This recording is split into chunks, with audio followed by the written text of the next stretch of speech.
নমস্কার, স্কিল বাংলা চ্যানেলে আপনাদের সকলকে স্বাগত জানাই। দেখুন, সারা পৃথিবীতে সামরিক শক্তি কেন্দ্র তার পরিবর্তন ঘটছে, আর সেখানে এই যে পাওয়ার স্ট্রাকচার, নিউ অর্ডার, এই নিউ গ্লোবাল অর্ডারে পাওয়ার স্ট্রাকচারের একদম সেন্টারে অবস্থান করছে ভারত। কেন? এই টোটাল ব্যাপারটাকে আমরা অ্যানালিসিস করব, ডিকোড করব with logic, with fact, with data. তো চলুন শুরু করা যাক। দেখুন, আপনারা নিশ্চয়ই সকলে জানেন যে ভারতবর্ষের প্রধানমন্ত্রী নরেন্দ্র মোদী তিনি ইন্দোনেশিয়া সফরে গেছিলেন। এবার ইন্দোনেশিয়া এই দেশটা কেন এত ইম্পর্টেন্ট ভারতের কাছে সেটা আগে আমরা একটু বুঝে নিই, তারপর আমরা স্টেপ বাই স্টেপ প্রত্যেকটা অ্যাঙ্গেল কভার করব। ইন্দোনেশিয়ার ইম্পর্টেন্স বুঝতে গেলে আগে আপনাকে বুঝে নিতে হবে ইন্দোনেশিয়ার লোকেশন, কোথায় এই দেশটা অবস্থিত, জিওগ্রাফিক্যাল লোকেশন। তো চলুন আগে আমরা একটু ম্যাপ থেকে, ডিরেক্ট গুগল থেকে একদম ম্যাপে দেখে নিই। এই হচ্ছে পৃথিবীর ম্যাপ, এই হচ্ছে আমাদের দেশ ভারত। এবার এই যে লাল ডটগুলো রয়েছে না, ইন্দোনেশিয়া দেশটা অনেকটা বড়, এরকম ছড়ানো। চলুন আমি আপনাকে দেখিয়ে দিচ্ছি বড় করে একদম গুগল ম্যাপ থেকে। এই ভারত, ঠিক। এবার আপনি নিচে চলে আসুন, শ্রীলঙ্কা, এটা হচ্ছে আমাদের আন্দামান, এই জায়গাটা আন্দামান, ঠিক আছে। এই জায়গাটা মালয়েশিয়া, আর এই লাল লাল যেগুলো করা সেটা হচ্ছে ইন্দোনেশিয়া। মানে এটাও ইন্দোনেশিয়া, এটাও ইন্দোনেশিয়া, এটাও ইন্দোনেশিয়া। ইন্দোনেশিয়া এরকম ছড়ানো বেশ কিছু বড় বড় দ্বীপের সমন্বয় একটা রাষ্ট্র গড়ে উঠেছে। এইখানটা সিঙ্গাপুর, এইখানটা মালয়েশিয়া, আর এই যে সরু জায়গাটা এটা হচ্ছে মালাক্কা স্ট্রেট। আগে ইন্দোনেশিয়া দেশটাকে আপনাকে আরেকটু বড় করে আমরা দেখিয়ে নিই। দেখেছেন মালয়েশিয়া, তার এদিকে রয়েছে সিঙ্গাপুর, আর এইটা হচ্ছে ইন্দোনেশিয়া, এটাও ইন্দোনেশিয়া, এটাও ইন্দোনেশিয়া, সবই ইন্দোনেশিয়ার পার্ট। এটাও ইন্দোনেশিয়া, এটাও ইন্দোনেশিয়া, এগুলো সবই ইন্দোনেশিয়ার পার্ট, ঠিক আছে। এইবার এই জায়গাটা কেন এতটা গুরুত্বপূর্ণ সেটা আমরা একটু দেখে নিই।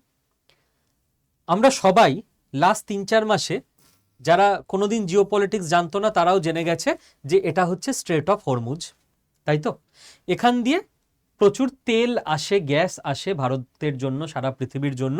এই জায়গাটা আটকে গিয়ে তেল এবং গ্যাসের দাম এত বেড়ে গেছে। এই যে চোক পয়েন্ট স্ট্রেট অফ হরমুজ, তার থেকে অনেক বেশি গুরুত্বপূর্ণ চোক পয়েন্ট হচ্ছে স্ট্রেট অফ মালাক্কা। মানে এই জায়গাটা, এই লাইনটা, তার কারণ কি? তার কারণ একে তো এখান দিয়ে 50% বাণিজ্য হয়, আর চীনের যত বাণিজ্য তার 80% এই জায়গাটা দিয়ে হয়। এবার চীনের জন্য যেটা চোক পয়েন্ট সব থেকে গুরুত্বপূর্ণ, সেই চোক পয়েন্টটা ভারতের কাছে কেন ইম্পর্টেন্ট বুঝতে পারছেন? দেখুন, চীন যে এখান দিয়ে তেলটা নিয়ে আসবে, এই শ্রীলঙ্কার নিচ দিয়ে গিয়ে, এই আন্দামানের নিচ দিয়ে মালয়েশিয়া ইন্দোনেশিয়ার মধ্যে দিয়ে তেলটাকে নিয়ে এইখান দিয়ে বেরিয়ে সাউথ চায়না সি দিয়ে চীন চলে যায় নিজের দেশে, এইটা চীন। তো এই জন্য এই স্ট্রেটটা খুব গুরুত্বপূর্ণ, এটা হচ্ছে strait of Malacca. Strait of Malacca যদি আটকে যায়, চীনের ফুয়েল আনা থেকে শুরু করে ব্যবসা বাণিজ্য সব চৌপাট হয়ে যাবে। এই স্ট্রেট অফ মালাক্কার কাছে ইন্ডিয়ান নেভির প্রেজেন্স অত্যন্ত গুরুত্বপূর্ণ। আমাদের ভাগ্য ভালো এই জায়গাটা ভারতের মেনল্যান্ড থেকে এতটা দূরে একটা জায়গা, আন্দামান নিকোবর দ্বীপপুঞ্জ, তাই তো, এক্সট্রিমলি সরি। তো এই জায়গাটা ভারতের ছিল, মানে স্ট্রেট অফ মালাক্কার কাছে। এবার ভারত চলে আসছে আরো কাছে। কোথায় আসছে আমি সবই দেখাবো, ইন্দোনেশিয়ার কোথায় ভারত জায়গা পাচ্ছে। এইটা দেখুন, এইটা হচ্ছে আমাদের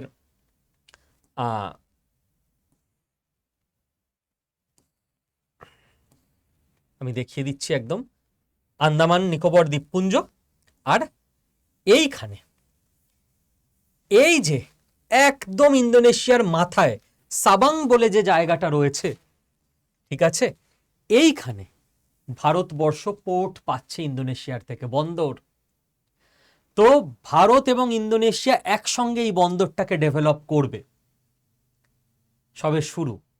তো বুঝতেই পারছেন স্ট্রেট অফ মালাক্কায় ঢোকার আগে এই যে মালাক্কা স্ট্রেট, এদিকে মালয়েশিয়া, এদিকে ইন্দোনেশিয়া, ঠিক এই জায়গায় মাথার ওপর বসে থাকবে ইন্ডিয়া। এবার বোঝা গেল?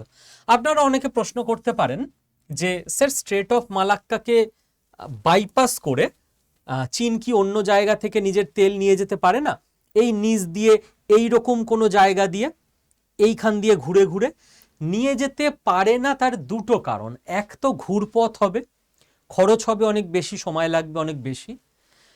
তার থেকেও বড় কারণ হচ্ছে খরচ এবং সময়ের থেকে স্ট্রেট অফ মালাক্কায় যেরকম গভীর জল আছে, বাকি জায়গাগুলোয় অতটা গভীর জল নেই, যার ফলে বড় বড় জাহাজ আটকে যেতে পারে। এই জন্য এতগুলো গলিঘুচি রাস্তা থাকা সত্ত্বেও চীনকে যেতে হয় এই স্ট্রেট অফ মালাক্কা দিয়ে, কারণ বাকিগুলোয় ডিপ ওয়াটার নেই। ডিপ ওয়াটারের কনসেপ্ট একবার স্ট্রেট অফ হরমুজের ব্যাপারে আমি আপনাদেরকে বুঝিয়েছিলাম যে কেন ডিপ ওয়াটার থাকার কারণে খার্গ আইল্যান্ড বলে একটা নির্দিষ্ট আইল্যান্ড এখানে আছে, সেইখানেই 90% অয়েল অ্যাক্টিভিটিগুলোকে ইরানকে করতে হয়, কারণ অনেকটাই উপকূল আছে কিন্তু সব জায়গায় ডিপ ওয়াটার নেই। বড় বড় কার্গো বা জাহাজগুলো সমুদ্র থেকে একদম পাড়ের ধার পর্যন্ত আসতে পারে না। ক্লিয়ার? এবার ইন্দোনেশিয়া বোঝা হয়ে গেছে, আর বেশি বুঝে লাভ নেই। এবার আমরা দেখব যে পিএম মোদি যখন ইন্দোনেশিয়ায় গেলেন, আমরা এটুকু বুঝি যারা স্কিল বাংলা দীর্ঘদিন ধরে ফলো করছি, যে কোনো দেশের রাষ্ট্রপ্রধান অন্য দেশে গেলে তাকে যেভাবে ওয়েলকাম জানানো হয়, আপনাদের ফর্মুলা তো মুখস্থ হয়ে গেছে এতদিনে, সেইটা একটা বড় মেসেজ থাকে যে আমরা এই দেশটাকে কতটা ইম্পর্টেন্স দিচ্ছি। তো আমাদের কাছে ইন্দোনেশিয়া কেন ইম্পর্টেন্ট আমরা বুঝে গেছি। এবার ওরা আমাদের কি ইম্পর্টেন্স দিল? প্রথম কথা, ওরা কিভাবে ওয়েলকাম করেছে জানেন পিএম মোদিকে? পিএম মোদির ফ্লাইট যখন যাচ্ছে তার পাশে 5টা ইন্দোনেশিয়ার এয়ারফোর্সের ফাইটার জেট পিএম মোদির প্লেনকে এসকর্ট করে নিয়ে গেছে। এখানে তো কোনো যুদ্ধ চলছে না, মিডল ইস্ট নয়, কোনো রিস্ক নেই, তাহলে 5টা ফাইটার জেট পিএম মোদিকে এসকর্ট করে নিয়ে যাচ্ছে কেন? আলটিমেট ইম্পর্টেন্স এবং রেসপেক্ট দেওয়া ইন্ডিয়াকে, পিএম মোদিকে নয়। হ্যাঁ, পিএম মোদিকে, নরেন্দ্র মোদিকে নয়। নরেন্দ্র মোদি একজন মানুষ, যখন উনি পিএম মোদি তখন উনি গোটা ভারতবর্ষকে রিপ্রেজেন্ট করছে, আমাকে, আপনাকে, সিপিএমকে, বিজেপিকে, কংগ্রেসকে, তৃণমূলকে, রাহুল গান্ধীকে, মমতা ব্যানার্জিকে, সবাইকে, কারণ উনি দেশের রিপ্রেজেন্টেটিভ তখন। তো প্রথম ওয়েলকামিংয়েই ইন্দোনেশিয়া বুঝিয়ে দিল ইন্ডিয়াকে আমরা কতটা ইম্পর্টেন্স দিচ্ছি। সেকেন্ড, ইন্দোনেশিয়ার প্রেসিডেন্টের স্পিচ শুনেছেন? গুগল করুন, ইউটিউব করুন, নিজেরা ঘাঁটতে শিখুন। উনি অসাধারণ স্পিচ বললেন এবং খুব বোধগম্য হবে এরকম ইংরাজিতে, সুন্দর ইংরাজি। উনি বললেন যে আমি ইন্ডিয়ার ডোমেস্টিক পলিটিক্সে ইন্টারভেন করতে চাই না, আমি সমস্ত ইন্ডিয়ানকে ভালোবাসি। পিপল টু পিপল কানেক্ট করতে চাইলেন, যে এরকম না যে পিএম মোদি এসছে তার মানে আমি বিজেপির ফরে কথা বলছি, ওটা ইন্ডিয়ার ইন্টারনাল পলিটিক্স, ওরা বুঝে নেবে। ম্যাচিউরিটি কতটা ফরেন পলিসিতে, এই ম্যাচিউরিটি থাকা দরকার। আমি সমস্ত ইন্ডিয়ানকে ভালোবাসি, কে বলছেন? ইন্দোনেশিয়ার প্রেসিডেন্ট। দিয়ে উনি বলছেন যে আপনাদের প্রাইম মিনিস্টারের প্রচুর পলিসি, দেশের উন্নতির জন্য যেগুলো আপনাদের প্রাইম মিনিস্টার নিয়েছে সেগুলো আমি কপি করি, পলিসিতে তো আর কপিরাইট থাকে না, আমার দেশে ইমপ্লিমেন্ট করি। অর্থাৎ ভারতের ডেভেলপমেন্ট এবং প্রোগ্রেস সেটাকে কেস স্টাডি হিসেবে ইউজ করে ইন্দোনেশিয়া নিজের দেশকে ডেভেলপ করতে চাইছে। এই যে ভাষণে কথাগুলো বলেন না যে কোনো দেশের প্রেসিডেন্ট বা পিএম, তার পিছনে অনেক মাথা থাকে, কি বলা হবে, কতটুকু বলা হবে। অর্থাৎ ভারতকে তারা দেখছে নিজেদের একটা আদর্শ হিসেবে, যে ভারত কিভাবে গ্রো করছে। Speech, welcome, people to people connect, Indonesia বুঝিয়ে দিল লং টার্মে ভারতকে বন্ধু হিসেবে তারা পেতে চায়। কারণ দেখুন, পিপল টু পিপল কানেক্ট কোনো দেশ তখনই করতে চায় যখন সেই দেশ চায় যে লং টার্মে এদের সঙ্গে আমার সম্পর্ক ভালো থাকুক। এমন না হোক যে 5 বছর পর আমার দেশের সরকার বদলে গেছে, নতুন যে সরকার এলো তারা ভারত বিরোধী অবস্থান নিচ্ছে। যদি মানুষের মনে কোনো একটা দেশ সম্পর্কে ভালো ইমেজ থাকে, তাহলে সরকার যেই আসুক না কেন সেই দেশ ওই দেশের সঙ্গে জেনারেলি ভালো সম্পর্ক রাখে। রাশিয়া ভারতের ক্ষেত্রে, কংগ্রেস আসুক বিজেপি আসুক, ভারতবাসী তো বলবে রাশিয়া আমাদের বন্ধু, বিপদের দিনে পাশে দাঁড়িয়েছিল। এটা হচ্ছে people to people emotional connect. রাশিয়ার সঙ্গে আমাদের people to people business connect বা কালচারাল কানেক্ট খুব কম, বাট একটা ইমোশনাল কানেক্ট আছে কৃতজ্ঞতার দিক থেকে। ওদের দিকেও আছে। যখন ওদের তেল কেউ কিনছিল না, সারা পৃথিবী স্যাংশন লাগিয়ে দিয়েছিল, ভারত কিনে গেছে বুক চিতিয়ে 3 বছর ধরে টানা। তো একটা ইমোশনাল রেসপেক্ট, গ্র্যাটিটিউডের কানেক্ট দুই দেশের তরফ থেকেই দুই দেশের সাধারণ মানুষের প্রতি আছে। ক্লিয়ার? তো ইন্দোনেশিয়া একটা কত বড় ইম্পর্টেন্স ভারতকে দিল সেটা আমাদের কাছে জিওপলিটিক্যাল ল্যাঙ্গুয়েজে ক্লিয়ার। এবার ইন্দোনেশিয়া তাদের দেশের যে সাবাং পোর্ট বন্দর, যেটা আমি ম্যাপে আপনাকে দেখিয়েছি আর ম্যাপে নিয়ে যাচ্ছি না, একদম ইন্দোনেশিয়ার মাথার ওপর বসে আছে, সেটা ভারতের হাতে দিচ্ছে। ইন্দোনেশিয়া ভারত একসঙ্গে কো ডেভেলপমেন্ট করবে। ঠিক যেভাবে মোংলা পোর্ট চীনের হাতে গেছিল, ভারতের বিদেশ নীতির বিপর্যয় এই চ্যানেলে ভিডিও করেছিলাম, ঠিক সেভাবে এই যে সাবাং পোর্ট ভারতের হাতে আসছে, ভারতের বিদেশ নীতির একদম দুপা এগিয়ে ছক্কা, মালাক্কা স্টেটের ওপরে বসে থাকবে ভারত। এবার ওই পোর্টটাকে কিভাবে ইউজ করা হবে, মিলিটারি ইউজে আসবে কি আসবে না, সেই সমস্ত ডিটেলস এখনো আসেনি। কোনো ওয়েবসাইটে আপনি পাবেন না, গভর্নমেন্টের সব ওয়েবসাইট আমি খুঁজে নিয়েছি। যেইভাবে এই এগ্রিমেন্ট এগোবে এবং একটু একটু করে আপডেট আসবে, আজ আসুক 2 সপ্তাহ পর আসুক, আমি এই চ্যানেলে অবশ্যই আপনাদের আপডেট দিয়ে দেবো। বাট বন্দর হাতে পাওয়া মুখের কথা নয়, এবং মালাক্কা স্ট্রেটের ওপরে থাকা স্ট্র্যাটেজিক চোক পয়েন্টে বন্দর পাচ্ছেন আপনি। সেকেন্ড, ইন্দোনেশিয়া আমাদের থেকে 2 ব্যাটারি ব্রহ্মস কিনছে। এবার 2 ব্যাটারি পেপারে পড়ে অনেকেই সকালে হয়তো ভেবেও নিয়েছেন ব্যাটারি বিক্রি করছে নাকি ইন্ডিয়া। না, ব্যাটারির ব্যাপারটা কি, 1 ব্যাটারি ব্রহ্মস মানে ওটা একটা টার্মিনোলজি। ব্যাটারি, 1 ব্যাটারিতে 4টে লঞ্চ ভেহিকেল থাকে এবং 12টা রেডি টু ফায়ার মিসাইল থাকে, এবং তার সঙ্গে আরো অনেক অস্ত্র থাকে। তো 1 ব্যাটারি কিনছি মানে ওটা প্যাকেজ, 4টে ভেহিকেল দেওয়া হবে, লঞ্চ ভেহিকেল, যার ওপর মিসাইলগুলো সাজানো থাকবে। 12টা মিসাইল থাকবে, প্রত্যেকটা ভেহিকেলে 3টে করে, রেডি টু ফায়ার, সুইচ হবে ফায়ারিং, এবং তার সঙ্গে আরো অনেক আর্মস অ্যামিউনিশন, এইটা মিলিয়ে একটা ব্যাটারি। ঠিক এরকম 2 ব্যাটারি মানে সোজা হিসেবে 24টা ব্রহ্মস মিসাইল ইন্দোনেশিয়া ভারতের থেকে নিল। যারা অনেকদিন এই চ্যানেলটা ফলো করেন তাদের আমি একটা কথা বলেছিলাম অপারেশন সিঁদুরের ঠিক পরপর, যে অপারেশন সিঁদুরে অ্যাকচুয়াল কে জিতলো, কার কতটা লাভ হলো, এটা বোঝার জন্য মিডিয়াকে ফলো করবেন না। নেক্সট 1-2 বছর গোটা পৃথিবীর বিভিন্ন দেশের ডিফেন্স এক্সপার্টরা কি বলছে এবং কোন কোন দেশ ভারতের প্রোডাক্ট কিনছে কিংবা কিনছে না, এইটা দেখে বুঝতে পারবেন অ্যাকচুয়ালি অপারেশন সিঁদুরে কি হয়েছিল। কারণ যখনই কোনো যুদ্ধ হয়, সেই যুদ্ধে যে সমস্ত অস্ত্র দুটো বা যুদ্ধে জড়িত দেশগুলোর তরফ থেকে ইউজ করা হয়, প্রত্যেকটা দেশের আর্মি সেটাকে ফলো করে, স্টাডি করে, মিডিয়ার রিপোর্টে নয়, আর্মির নিজস্ব ইন্টেলিজেন্স রিপোর্ট থাকে, যেই রিপোর্টের অ্যাক্সেস আমি আপনি পাবো না। চীনের একের পর এক defence system, air defence system পাকিস্তানে বাজেভাবে ফেল করে গেছে, এবং তার প্রমাণ চীনের এয়ার ডিফেন্স সিস্টেম নতুন করে কোনো দেশ অ্যাজ সাচ আপনি লাস্ট 1-1.5 বছরে শুনবেন না কিনেছে। ভারতের অস্ত্র লাস্ট 1-1.5 বছরে একের পর এক দেশ কিনছে বা এগ্রিমেন্ট করছে বা মৌসাইন করছে। ভারত থেকে ব্রহ্মস নিচ্ছে, যে ব্রহ্মস ভারত ইউজ করেছিল অপারেশন সিঁদুরে।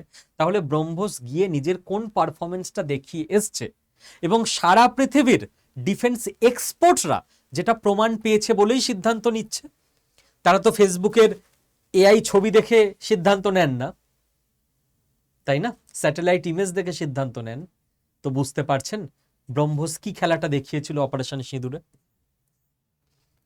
এবার এবার এই যে ব্রহ্মোস, এই ব্রহ্মোস ভারত এবং রাশিয়া একসঙ্গে বানিয়েছে, যৌথ কো প্রোডাকশন, পুরোপুরি ভারতের নয়, কিন্তু ভারতের হাতে ক্ষমতা আছে, ভারত নিজের দেশে এটাকে তৈরি করে বিদেশে বিক্রি করতে পারে, রাশিয়া একটা পার্সেন্টেজ অটোমেটিক পেয়ে যাবে। আপনি আজ থেকে 15 বছর আগের ভারতের কথা ভাবুন। ভারত নিজের দেশের প্রয়োজনই নিজে মেটাতে পারতো না, সবকিছু বিদেশ থেকে ডিফেন্স আইটেম কিনে আনতে হতো। তারপরের ভারত বলল, আমার দেশে আমি জায়গা দিচ্ছি, সিস্টেম দিচ্ছি, বিদেশ প্লিজ তোমরা এসে আমার দেশে কারখানা তৈরি করো। অ্যাপেল ভারতের নয়, আমেরিকার, তৈরি হয় ভারতে। তারপরের ভারত বলল, এবার আমার দেশে আমি জায়গা দেবো, সিস্টেম দেব, কো প্রোডাকশন করতে হবে, আমরাও থাকবো পার্টনার, তোমরাও থাকবে, ব্রহ্মোস। আর তারপরের ভারত অস্ত্র তৈরি করলো। স্যার কোন অস্ত্র? আরে অস্ত্রটার নামই অস্ত্র, এটা এয়ার টু এয়ার মিসাইল, ঠিক আছে? এটা এয়ারফোর্সের মানে ফাইটার জেটে লাগানো থাকে, ফাইটার জেট উঠতে উঠতে আকাশ থেকেই ছড়ে আকাশেই অন্য কোনো ফাইটার জেটকে ধ্বংস করে দেয়। পুরোপুরি ইন্ডিয়ান, 100%। এখানে আর কোনো রাশিয়া, কোনো ফ্রান্স কারোর ভাগ নেই। তো এই অস্ত্র, এয়ার টু এয়ার সিস্টেম, এটাও কিনেছে ইন্দোনেশিয়া। এবং ব্রহ্মোসের থেকে অস্ত্র যেহেতু ওরা মানে ব্রহ্মোস কেনার থেকেও অস্ত্র কেনার ব্যাপারটায় আমি বেশি খুশি হয়েছি, কারণ 100% ভারতীয় জিনিস কোনো একটা দেশ কিনছে, গোটা পৃথিবীতে একটা মেসেজ ক্রিয়েট হচ্ছে, ভারত ডিফেন্স এক্সপোর্টার হিসেবে উঠে আসছে, সারা পৃথিবীর সামরিক শক্তি কেন্দ্র বদলাচ্ছে, ইম্পোর্টার থেকে এক্সপোর্টার, এবং সেটাও কো প্রোডাকশন থেকে নিজস্ব প্রোডাকশন। This is India. এবার দেখুন, আগামীর একটা মানে কথা বলি, এটা ইন্দোনেশিয়ার সঙ্গে যুক্ত না, তাও 1 মিনিট নেব। কিছু জিনিস আছে না, অল্প বিক্রি করলেও এমন লাভ হয়, খেলা শেষ। ধরুন আপনি একজন ব্যবসায়ী, আপনি পেন বিক্রি করেন, পেনের দাম 10 টাকা, লাভ ক টাকা হবে ওর মধ্যে? 1 টাকা, 2 টাকা। আপনি সারা মাসে কত পেন বেচে নেবেন? আর একজন ধরুন আপনার ভাই, সে প্রমোটার, সেও ব্যবসায়ী, সে ফ্ল্যাট বিক্রি করে, একটা ফ্ল্যাট 50 লাখ। তো সে একটা ফ্ল্যাট বিক্রি করলেই 50 লাখ পাবে, 8-10 লাখ তো লাভই থাকবে। তো কিছু জিনিস হয় হাই টিকিট প্রাইস, যেটাকে বিজনেসের ভাষায় বলা হয়, যদি ওই বিজনেসগুলোয় আপনি ঢুকে যেতে পারেন, টাকার আর অভাব নেই। ভবিষ্যতে এরকম 3টে বিজনেস মেন দেখা যাচ্ছে। এক, চিপ ছাড়া কিছু চলবে না, অচল। তো ভারত দেখুন মারাত্মকভাবে সেমিকন্ডাক্টর অ্যান্ড চিপে নজর দিয়ে রেখে দিয়েছে, এবং লাস্ট 3 বছর আগে আপনি শোনেননি সেমিকন্ডাক্টরের কথা, যেভাবে সেমিকন্ডাক্টর ইন্ডাস্ট্রি এগোচ্ছে ইন্ডিয়াতে। 2, আর্মস, ভারত জোর দিয়ে দিয়েছে অস্ত্র প্রোডাকশন এবং বিক্রিতে। এক একটা অস্ত্র মিলিয়ন বিলিয়ন ডলারে বিক্রি হচ্ছে, এবং যতদিন যাবে এরও চাহিদা বাড়বে, চাহিদা এগুলো কমবে না। 3, গাড়ি, একটা বিক্রি হলো 15 লাখ, যতদিন যাবে ডিমান্ড বাড়বে, কমবে না। দেখুন ভারতে গাড়ি তৈরিও বেড়ে গেছে, এবং ভারত এক্সপোর্ট করছে গাড়ি ইউরোপের দেশগুলোয়। আর এই 3টে শিল্প এমন শিল্প না, যেগুলো আরো অনেক ছোট শিল্পকে অটোমেটিক তৈরি করে দেয়, তৈরি করতে হয় না। মানে ঘুগনি শিল্প, চপ শিল্প, পকোড়া শিল্প, এসব আর তৈরি করার দরকার নেই। একটা গাড়ি কারখানা হলে টায়ার কারখানা এমনিই তৈরি হবে। একটা গাড়ি কারখানা হলে সেখান থেকে যা গাড়ি বিক্রি হবে, পাড়ায় পাড়ায় গ্যারেজ এমনিই তৈরি হবে। গ্যারেজে 4টে ছেলে কাজ করলে মাস গেলে মাইনে পেলে, গাড়ি কারখানায় 1000 জন কাজ করলে মাস গেলে মাইনে পেলে, অফিস থেকে বেরিয়ে 2টো চপড়া এমনিই কিনে খাবে হাতে টাকা থাকলে, চপ শিল্প এমনিই তৈরি হয়ে যাবে। তো এই জন্য বড় শিল্পে নজর দেওয়াটা খুব জরুরি, যেটা ইন্ডিয়া সাকসেসফুলি করছে। আরো 5 বছর পর গেলে বোঝা যাবে আমরা কতটা সাকসেসফুল হলাম। এবার এই যে ইন্দোনেশিয়াতে আমরা অস্ত্র বিক্রি করছি, আমরা মোট আপাতত $200 মিলিয়ন ইন্দোনেশিয়ার থেকে পাবো। এই $200 মিলিয়ন, আমি জানি না আপনারা আমার সঙ্গে কতটা সহমত হবেন। সরকারের কাছে অনেক অপশান আছে, অনেক কিছু করার, এবং আমাদের দেশে অনেক প্রবলেমও আছে, এখনো প্রচুর কিছু করা বাকি, অনেক কিছুতে আমরা পিছিয়ে।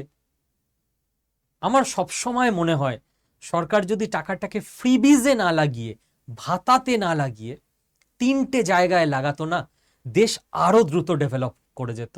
এক, ইনফ্রাস্ট্রাকচার, প্রত্যেকটা জায়গায় সেরা রাস্তা, সেরা রেল নেটওয়ার্ক, সেরা মেট্রো নেটওয়ার্ক, ইভি বাস, ব্রিজ, যাতে মানুষ দ্রুত এক জায়গা থেকে অন্য জায়গায় পৌঁছাতে পারে, মানুষের টাইম কমে, মানুষের প্রোডাক্টিভিটি বাড়ে, কানেক্টিভিটি বাড়ে, এয়ারপোর্ট ছোট ছোট। 2, রিসার্চ। এই টাকা যদি আমাদের দেশের সায়েন্টিস্টদের দেওয়া যায়, কলেজ ইউনিভার্সিটির রিসার্চ টিমকে দেওয়া যায়, আমাদের দেশের ট্যালেন্টের অভাব নেই, আমরা সাপোর্টই দিতে পারি না ওদেরকে। আমাদের দেশের ট্যালেন্টদের বিদেশ নিয়ে গিয়ে বড় প্যাকেজে রেখে দেয়, বলে এখানে কাজ করো, আমরা তোমাকে বাড়ি গাড়ি, জীবন, টাকা পয়সা, সম্মান সব দিয়ে দিচ্ছি। তো চলে যায় আমাদের দেশের ট্যালেন্ট। আর 3, হেলথ এডুকেশন। বস্তা পচা এডুকেশন নয়, আজকের দিনের উপযোগী এডুকেশন, টেকনোলজি, ডিজিটাল এডুকেশন, এটাতে যদি আমাদের দেশের সরকার ইনভেস্ট করে। যদি সহমত হন তো ভিডিওটাতে পজ করে একটা লাইক করে দেবেন বা একটা কমেন্ট করে জানাবেন। আর এর সঙ্গেই হেলথ। একটা মানুষ সারা জীবন কাজ করে, সংসার প্রতিপালন করে, সে হয়তো 15 লক্ষ টাকা জমাতে পেরেছে, তার একটা বড় রোগ হোক, ভগবান না করুন, বাই চান্স তাকে 10 দিন কোনো বড় নার্সিংহোমে ভর্তি থাকতে হোক, ওখানেই 15 লাখ টাকা খেয়ে নেবে। তার সারা জীবনের জমানো সে জমিয়ে রেখেছে 10 দিন হসপিটালে দিয়ে ফিরে আসার জন্য, জিরো হয়ে যাবে তার ব্যাংক ব্যালেন্স। প্রত্যেক ভারতবাসীর শরীর স্বাস্থ্যের দায়িত্ব যেন সরকার নিতে পারে, যে প্রত্যেকটা প্রাইভেট নার্সিংহোমে যেরকম ইনফ্রাস্ট্রাকচার আছে, ওই ইনফ্রাস্ট্রাকচার সরকারি হসপিটালে আছে, অত অত ডাক্তার, অত অত নার্স, অত অত স্টাফ। তাহলে সরকারকে অনেক টাকা ইনভেস্ট করতে হবে, ডাক্তার নার্স নিতে হবে, সিস্টেম তৈরি করতে হবে, হাই লেভেল মেশিন আনতে হবে। ভারত ছেড়ে কে যায় দেখি তো বিদেশে, যে ভাই এখানে বিশ্বমানের হেলথ আছে, আমার অসুস্থ হলে সরকার সুস্থ করে দেবে, সেরা লেভেলের এডুকেশন আছে, রিসার্চ ফেসিলিটি আছে, ব্রিজ থেকে, মেট্রো থেকে, এয়ারপোর্ট থেকে, ট্রেন থেকে, হাইফাই সরকারি বাস থেকে কি নেই। আপনার দেশ ডেভেলপ তখন হবে যখন আপনি আপনার দেশের এই 3-4টে জিনিসে মেন ইনভেস্টমেন্টটা করে দেবেন। হ্যাঁ, লাগবে 10 বছর, বাট 11 নম্বর বছরে গিয়ে দেশ পাল্টে যাবে। জানাবেন আপনাদেরও মতামত। এবার আমি ফিরে আসছি আবার মেন টপিকে, যে ইন্দোনেশিয়া ইন্ডিয়াকে এত ইম্পর্টেন্স দিল, এ তো বুঝলাম, বাট হোয়াই দিল কেন? আমাদের দরকার ইন্দোনেশিয়াকে, আমরা বুঝলাম চীনের চোখ পয়েন্টে গিয়ে বসে থাকতে হবে, যাতে চীনের মনে সব সময় ভয় থাকে, ভাই ভদ্র প্রতিবেশীর মতো থাকো, if you are good I am also good. যদি অভদ্র হয়েছ, সাবাংয়ে মালাক্কার ওপরে বসে আছি আমরা, if you are bad I am your dad. দেখুন, ইন্দোনেশিয়া কার কাছে যাবে অস্ত্র কিনতে? ইন্দোনেশিয়ার কাছেও ভয় আছে, চীন আক্রমণ করে দিতে পারে, চীন সবাইকে শাসাচ্ছে আশেপাশে।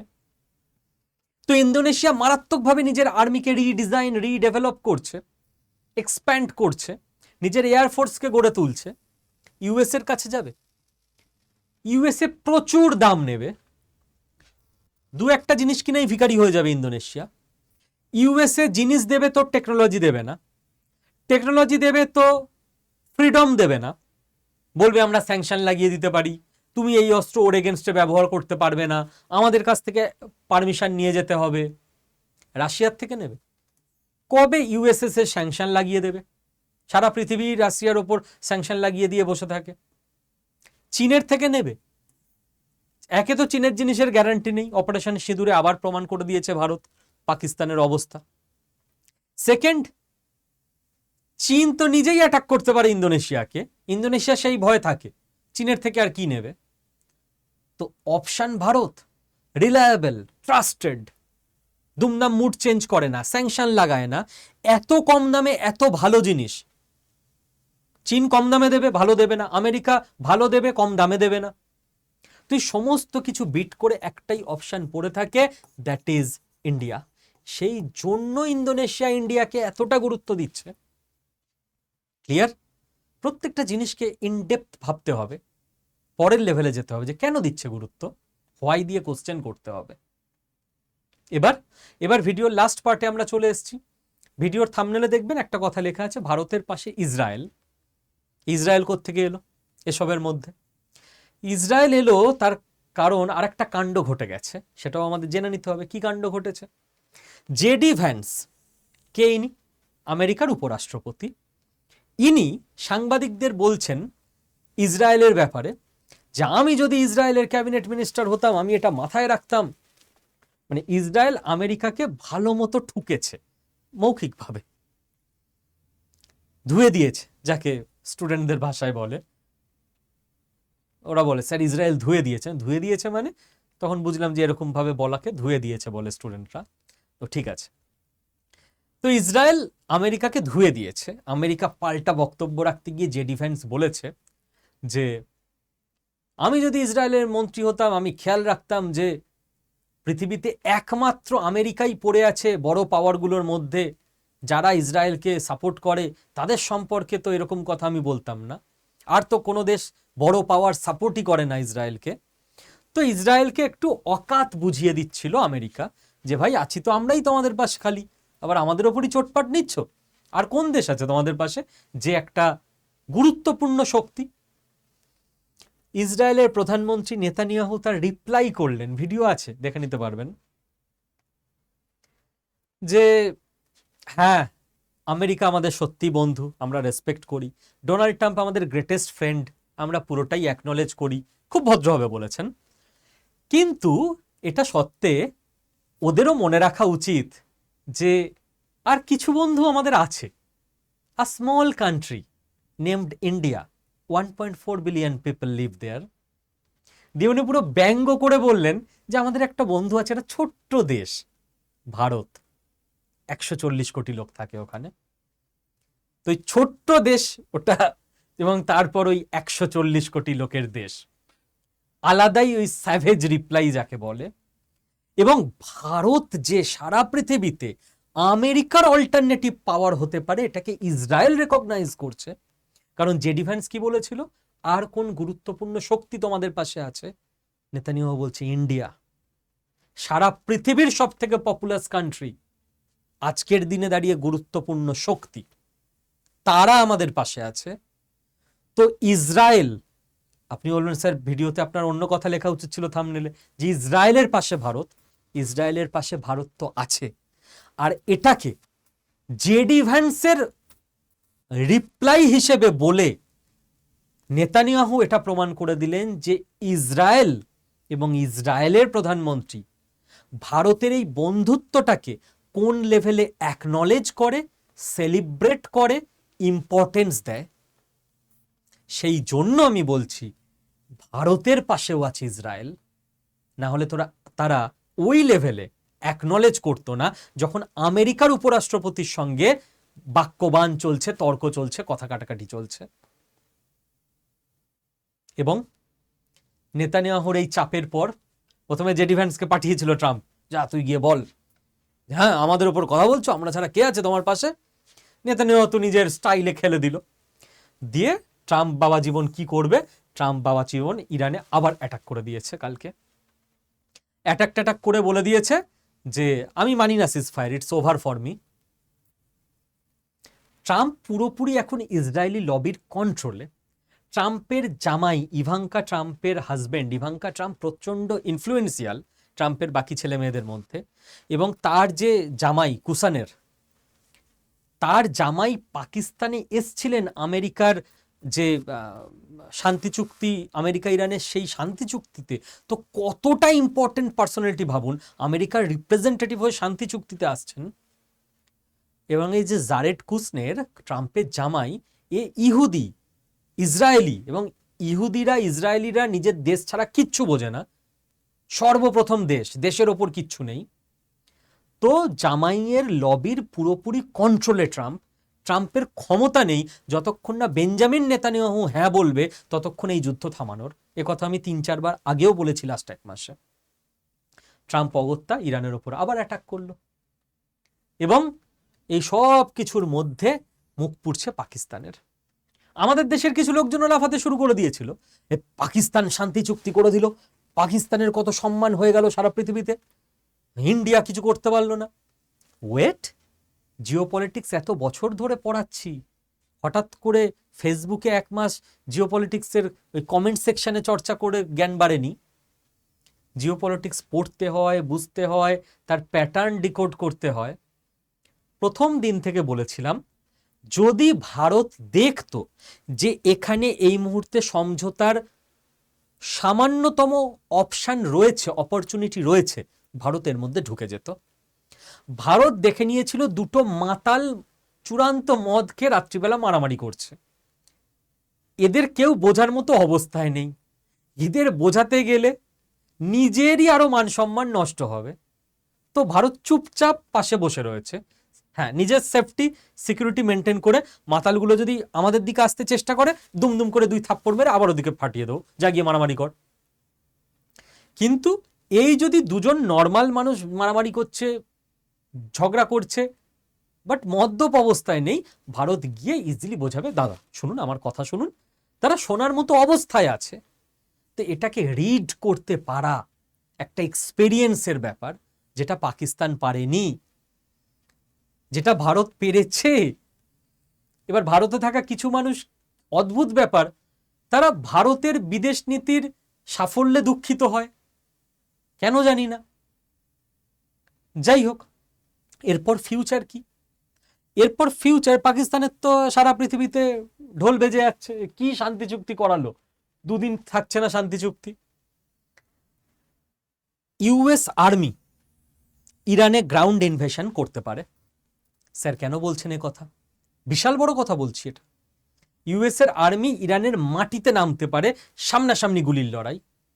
কারণ আমেরিকা একটা বিল পাস করাতে চলেছে, 18 থেকে 26 বছর বয়সী আমেরিকান ছেলেরা, মেল, অটোমেটিক আর্মিতে ঢুকতে বাধ্য।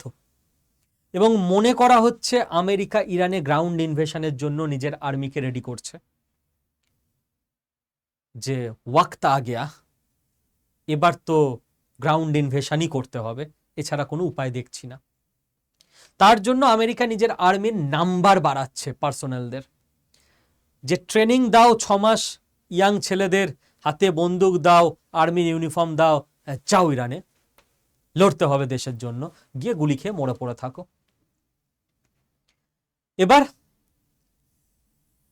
ইরানে গ্রাউন্ড ইনভেশনের জন্য দরকার হবে পাকিস্তানের জমি, যেটা আজ থেকে 7-8 মাস আগে বোধহয় আমি 2বার বলে দিয়েছিলাম।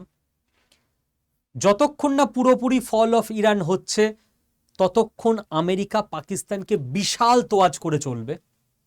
কারণ আমেরিকার সেনারা ইরানে ঢুকবে পাকিস্তানের বর্ডার দিয়ে। তাই পাকিস্তানকে হতে পারে আমেরিকা নেক্সট কয়েকদিনের মধ্যে প্রচুর টাকা পয়সা লোন টোন দিয়ে হেল্প করতে পারে, ভারতের ওপর প্রচন্ড পরিমাণে ইন্টারন্যাশনাল প্রেশার ক্রিয়েট করতে পারে সিন্ধুর জল ছাড়ার জন্য। আমাদের মানতে হবে যে এখন আমেরিকা পাকিস্তানের হয়ে কথা বলবে, কারণ পাকিস্তানকে দরকার আছে ওদের ততদিন যতদিন না ফল অফ ইরান হয়। ফল অফ ইরান হয়ে গেলে পাকিস্তানকে ওরা ফিরে তাকাবে না পাকিস্তানের দিকে আর। তো প্রত্যেকটা ইন্টারলিঙ্কড। যদি আজ থেকে 10 দিন পর দেখেন যে পাকিস্তান একটা বড় লোন পেয়ে গেল আমেরিকার থেকে, অবাক হবেন না, তার কার্যকারণ আগেই আমি আপনাকে বলে দিলাম। এবং দেখুন স্যার, এবার 6 মাস পর হয়তো আমেরিকার সেনা ইরানে নামেনি, আপনি বলেছিলেন নামবে, নামলো না। আরে জ্যোতিষী নাকি? আর জিওপলিটিক্সে সবকিছু কি অ্যাজাম্পশন অনুযায়ী চলবে নাকি? কারণ এখানে তো অনেকগুলো প্লেয়ার একসঙ্গে খেলছে, কে কখন কোথা দিয়ে গোল করে দেবে আগে থেকে বলা সম্ভব নয়। আমরা প্যাটার্ন ডিকোড করে পসিবিলিটি বুঝতে পারি। হঠাৎ করে মাঝখানে ইরানের মনে হতে পারে ভাই যা হবার হয়ে গেছে, ছেড়ে দাও, ঝামেলা মিটিয়ে নাও। তো ইরানের লিডারদের মাথায় কি চলছে তো আমি জানবো না। ওখানেও পাওয়ার স্ট্রাকচার বদলাচ্ছে, আমেরিকাপন্থী লিডার আছে, আমেরিকার বিরোধী লিডার আছে, কে কখন মেন পাওয়ারে চলে আসবে বলা মুশকিল।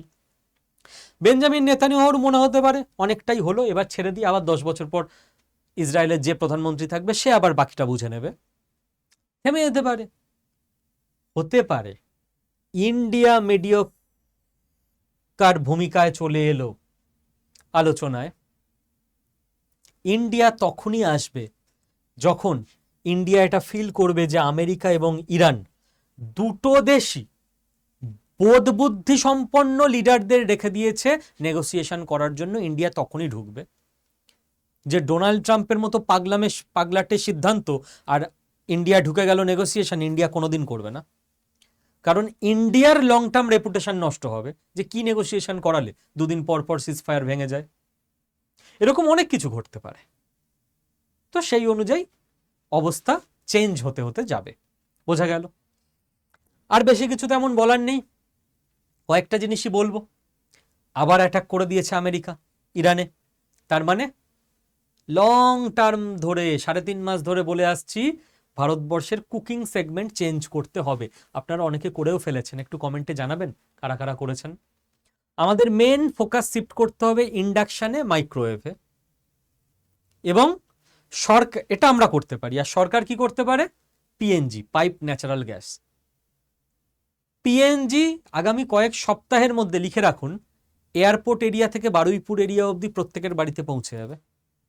ও স্যার বলছেন তো আপনি, আসছে তো আর নয়। আরে ম্যাগি নয়, পিএনজি। রাস্তার নিচে লাইন ফাইন খুঁড়ে পাইপ টাইপ বসাতে হয়, অনেক ব্যাপার আছে, লিক করলে হবে না, সেই রকমভাবে সেফটি মেজার নিতে হয়।